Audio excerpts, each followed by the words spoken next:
octubre del 2014. ¿Qué tal? Muy buenos días. Bienvenidos todos a su programa Contacto Directo. Hoy, Paola Pavón, asambleísta de Alianza País, integrante de la Comisión de Gobiernos Autónomos. El proyecto de ley de telecomunicaciones establece el pago de regalías a las empresas de telefonía móvil según el número de usuarios para no reducir la participación de las utilidades de los trabajadores.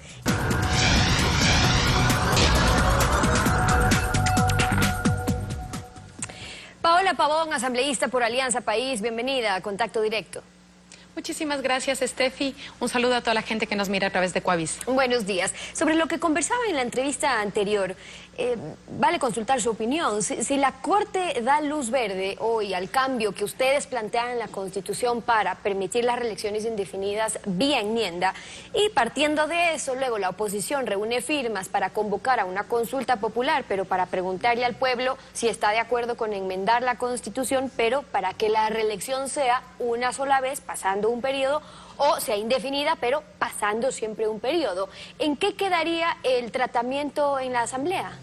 Mire, Stephanie, nosotros hemos escogido una vía que es una vía constitucional, tal como plantea la Constitución. Hemos decidido hacerlo vía enmienda. Hemos planteado la consulta a la Corte Constitucional. La Corte Constitucional tiene que pronunciarse. Nosotros somos absolutamente respetuosos de la decisión que tome la Corte. Esperamos poder tener ya luz verde para iniciar el tratamiento en la Asamblea. En el caso de que se recojan firmas, en el caso de que haya la posibilidad de ir a una consulta popular, nosotros estamos, como siempre, abiertos. Se decía hace un momento, no hay independencia de poderes, no hay respeto entre las distintas funciones del Estado, nada más lejano a eso, absoluto respeto, y en el caso de que puedan recoger el número de firmas, que logren el porcentaje que establece la Constitución, pues ese sería otro escenario. Ahora, pero ¿qué pasaría si se llega a dar una consulta popular y el pueblo decide que no quiere reelecciones indefinidas o que quiere enmendar, pero para impedir la consecutiva o una sola vez, y Alianza País, por otro lado, en la Asamblea estaba tramitando una enmienda para que sí sean indefinidas? ¿Eso no dejaría ya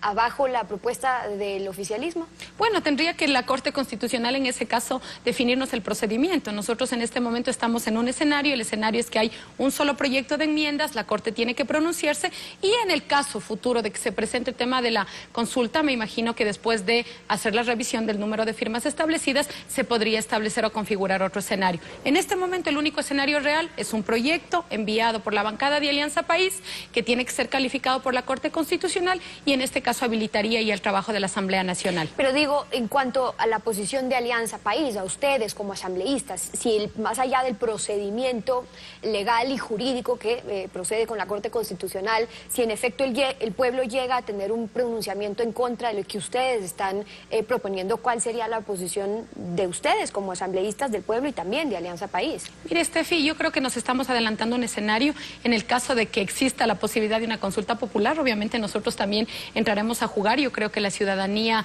durante el proceso de campaña en una consulta o en una enmienda realizada por la Asamblea, donde median 13 meses de debate, pues nos obligará a estar cercanos a la ciudadanía. Yo creo que más allá de que se resuelva vía enmienda, vía Asamblea Nacional, hay que conversar con la ciudadanía y hay que marcar la diferencia.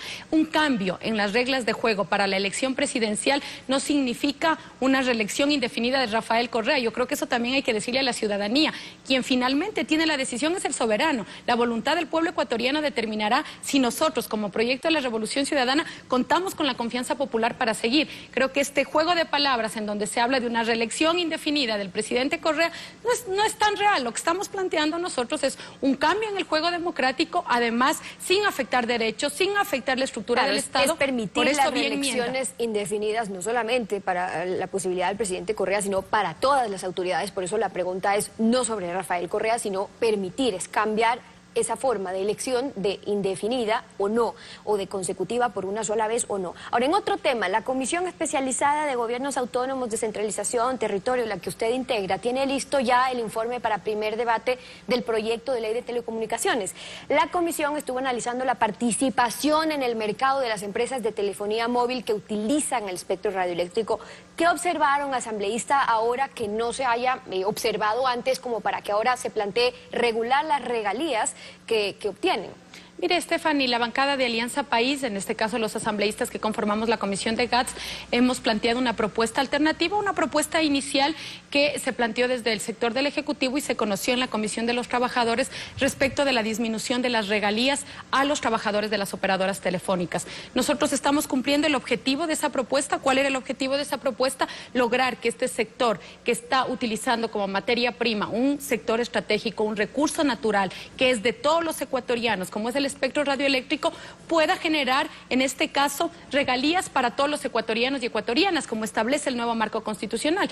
Una forma, un mecanismo se lo planteó al inicio, podría ser la disminución de las utilidades. Hoy nosotros hemos planteado como propuesta alternativa, construida también con algunos sectores del Ejecutivo, el hecho de que podamos cobrar, como usted señala, una regalía a las ganancias, en este caso anuales, de las operadoras telefónicas en base a su participación del mercado. Y ahí tenemos dos argumentos, Stephanie, dos argumentos constitucionales muy potentes. El primero es el artículo 317 de la Constitución, en donde establece claramente que en el tema de recursos naturales el Estado podrá cobrar, en este caso, estas regalías por utilizar este recurso natural. Creo que ahí tenemos una entrada constitucional, pero sobre todo un tema importante, porque me imagino que el cuestionamiento que están haciendo las operadoras viene por su participación en el mercado. Es también la obligatoriedad que tenemos como Estado de hacer una regulación de la política comercial y hacer una regulación para evitar precisamente la participación en el mercado de monopolios y de oligopolios. ¿Y eso por qué? En los antecedentes del informe ustedes señalan, los asambleístas de la comisión, que hay una participación inequitativa en el mercado y que su rentabilidad financiera es sumamente alta. Lo que busca este proyecto de ley entonces es que quien tenga mayor participación en el mercado pague más, un porcentaje de sus ingresos, pero en función de su participación. Pero eso, en la práctica, ¿a cuántas operadoras afectaría? Mire, Stephanie, nosotros hemos planteado una tabla tomando en cuenta no solamente la realidad actual de las empresas de telefonía, sino tomando en cuenta que este es un negocio creciente, que es un negocio que cada vez va en aumento. Estamos hablando de porcentajes desde el 35% al 44.99% de un porcentaje que se debitaría en este caso de los ingresos anuales de las operadoras, del 45% al 54.9%, el 3%, del 55% al 64.9%, el 5%, más del 65%, que es el caso de la operadora telefónica Claro, el 74.99%, que sería el 7%, y en el caso de que una de las operadoras tenga más del 75% del mercado, estaríamos hablando de un 9%. Mire, en este momento, Steffi, estamos con un promedio de 1.1 celular por ciudadano. Eso implica que es un negocio creciente. Mire, en el caso de Claro, voy a ir y vamos topando cifras. En el caso de Claro, al corte del 2013, hubo una ganancia de 2.046 millones. El 7%, tal como establece la tabla, nos hablaría más o menos de 143 millones. Mire, Stephanie, la construcción del metro de Quito podríamos resolver con 1.500 millones. La empresa Claro está teniendo una ganancia anual de 2.046 millones. Por lo tanto, creo que no estamos hablando de una afectación, sino en este caso de una regalía importante que nos permite a todos los ecuatorianos y ecuatorianas poder socializar, insisto, las ganancias de este recurso natural. Pero aquí hay dos cosas, y la primera es que si es que estas empresas cobran por la prestación de un servicio al público, pero van a ganar menos o van a pagar un poco más, ¿cómo garantizar que eso no termine transfiriéndose mañana igual al público, al consumidor, de una u otra manera? Mire, Stephanie, creo que durante este tiempo hemos logrado generar condiciones de respeto y sobre todo de garantizar los derechos de los usuarios. Hemos trabajado en varias leyes para precisamente controlar los abusos del poder del mercado, para tener también una institucionalidad en el proyecto que estamos aprobando, que ya está con informe para primer debate, que es el proyecto de la ley de telecomunicaciones, también donde estamos garantizando los derechos de los usuarios, donde tiene que haber una agencia de regulación y control que también obligue precisamente a que estas operadoras telefónicas, que además en el caso ecuatoriano son solamente 3, cumplan y no hagan obviamente esta transferencia, como usted señala, a los usuarios y a las usuarias. Eso por un lado, y lo otro, ¿no afecta la seguridad jurídica de estas empresas? Digo, porque según la disposición transitoria primera, los concesionarios, dicen, deberán cumplir con todas las obligaciones y disposiciones contenidas en esta ley, y incluso en caso de contradicción prevalecen las disposiciones de esta ley, de llegar a aprobarse. Entonces, es decir, esto aplicaría a partir de que entre en vigencia la ley sin importar lo que estipulaban antes los contratos. Stephanie, gracias por la pregunta, porque esto nos permite aclarar que son dos mecanismos diferentes. La una es un contrato de concesión en donde obviamente se establecen las condiciones para la obtención de la concesión y el costo de la concesión. Lo que estamos planteando, de acuerdo al artículo 317, es una regalía. ¿Qué es la regalía? La regalía es un valor que el Estado puede captar por el usufructo, en este caso, del recurso natural que es el espectro radioeléctrico. Claro, pero que no estaba contemplado antes, por eso digo, según las condiciones en las que en principio se acordó, pues si eso no afectaría a la seguridad jurídica, si hoy se hace un cambio cuando no se había, digamos, establecido así inicialmente. Y por eso es importante hacerlo vía ley, porque lo que estamos haciendo en este momento, Stephanie, es planteando una nueva ley de telecomunicaciones que además deja de lado una ley de telecomunicaciones de 1992. Por eso la importancia de comprender que este artículo 34 que acabamos de exponer es un artículo que está contemplado no de manera individual o de manera aislada, está contemplado en la aprobación de esta nueva ley de telecomunicaciones, que es importante para el país, no solamente para superar la vieja legislación